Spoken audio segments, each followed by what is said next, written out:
Now, I'm going to share with you something I've never shared in a conference. It's personal testimony. And it might cause many of you to be very disappointed in me, and even not even hear anything I have to say. So be it. I preached in a lot of places once. As a young man in the ministry, I was privileged of being around a lot of very, very old and very, very godly men. And they would talk to me. Now, these were men of God. Baptist, very staunch, Reformed, some of them. People not given to enthusiasm or emotions or any other thing like that. Sound men. But they would talk to me about the power of God. They would talk to me about the presence of God. Not as men quoting stories that they had read, but men who themselves had seen with their own eyes the working of God. And I would go out on the streets in Austin, Texas and preach. I was afraid. There was no boldness. There was no power. There was nothing. But I would always hear the voices of these old men. And one day I decided enough is enough. I will seek Him until I find Him or until I die. I went into a closet and I said, I'll not leave this closet until I know God. 15 minutes later, I fell asleep. My roommates came home and found me in the closet. So I took an alarm clock with me. Please, I'm not saying this for any other reason except I feel like I'm supposed to. Took an alarm clock with me. Set it for every 15 minutes. I'd pray for maybe 5 or 10 minutes. Fall asleep. Alarm clock go off. Set it again. This was my prayer. I didn't pray for China. I didn't pray for the presence of God. In the sense of my ministry, I asked one thing. Lord, you said if I seek you, I'll find you. You said it, Lord, that you would reveal yourself to me. You would let yourself be found by me if I seek you. Night after night after night after night for months. 2 and 3 hours a night, simply sitting there like this, on my knees. Lord, it's been 4 months now. It's been 5 days now, and you still have not come. And just sit there. Lord, I've been here 3 hours, and you have not come. Day after day and night after night. And then one day our church was spring break, and all the college students were going to go on a Bible study ski trip type thing in Colorado.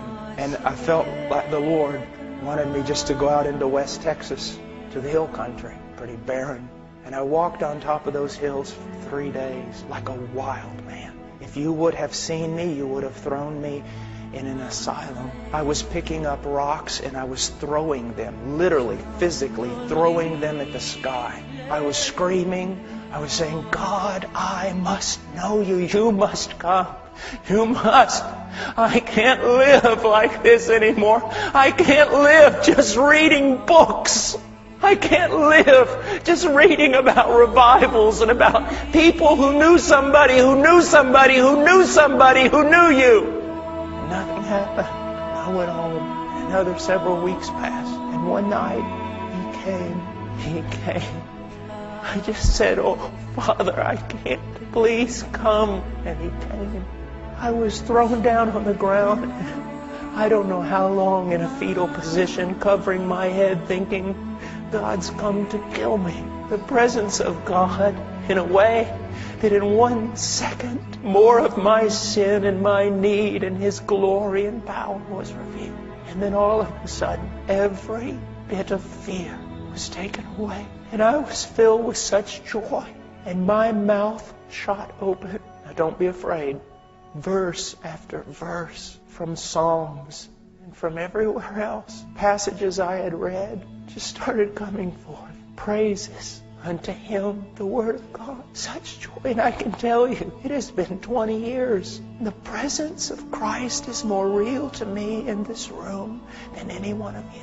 And one of the things that is so bad today is many of you men here, you also have known the presence of Christ. But now most of your prayer life is nothing but praying just a little and then just realizing He hasn't come and getting up and walking away instead of staying there until He does. It's just prayer of going through the motions. You want holiness in your life? Run to Him.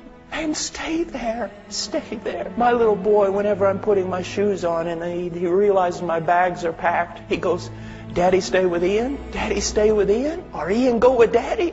I find myself, even this morning in prayer, going, Father, stay with Paul. Father, stay with Paul. Or Paul, go with Father. I see so many boys today in the pulpit. They're boys.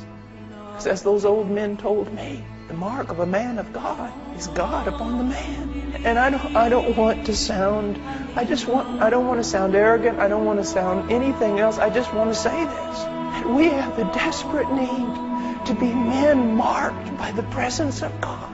We have a desperate need